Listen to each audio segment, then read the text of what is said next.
Hello and welcome to Perspectives on the Voice of America. I'm Demiake Mwakaliele. U.S. Senator John McCain has accepted the Republican presidential nomination with a call for change and an appeal for support from Republicans, independents, and undecided voters.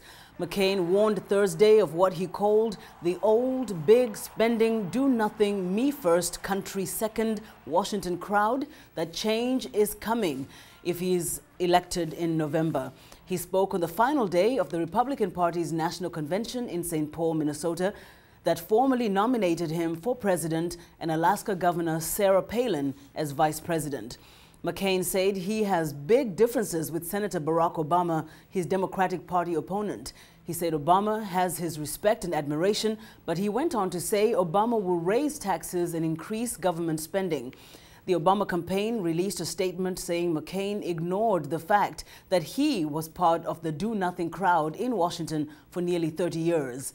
Anti-war protesters briefly interrupted McCain, but he told the audience not to be distracted by what he called the ground noise and static, to which he received cheers and claps. All this week, our colleague Abdushakur Abood of VOA Swahili service has been reporting from the Republican National Convention taking place at the Excel Energy Center. But Shakur also managed to veer outside the center to show us another side of the twin cities of Minneapolis and St. Paul. He brings us this story of the area's large and thriving Somali immigrant community. The twin cities of Minneapolis and St. Paul, Minnesota, have one of the most active African immigrant communities in the United States. The largest group of Africans in the twin cities are Somalis, followed by Liberians. Business owner Omar Hassan has an office in one of the first African-owned malls in the United States, the Karmal Somali Mall in Minneapolis. He says the main reason for his countrymen to come to one of the coldest cities in the United States is job opportunity. It's because of work.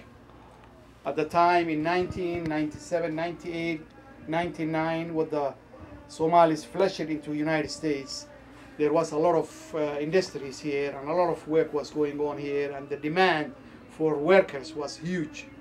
So people were getting jobs. It's a job center. Walking into Karmal Mall, one gets a feeling of being in any Somali shopping mall in Hargeisa, Somaliland, or any East African country, rather than a mall in the United States.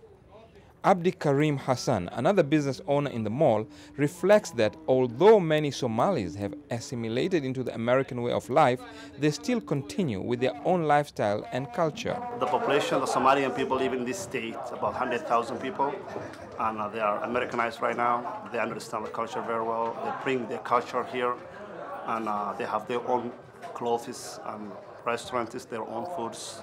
To help educate the African community, there is a weekly television program on Minneapolis Community Television that Liban Hussein, the director, says also educates Americans about African culture. People in America also themselves, when they see this really different culture than their American culture is different, than they love to see that things, and they love also to come to the malls, Somali malls, and they love to also go to the restaurant Somali malls and eat, they test their foods, because they always, every day, every now and then, there's some also Americans are getting Muslims also. They're becoming a Muslim.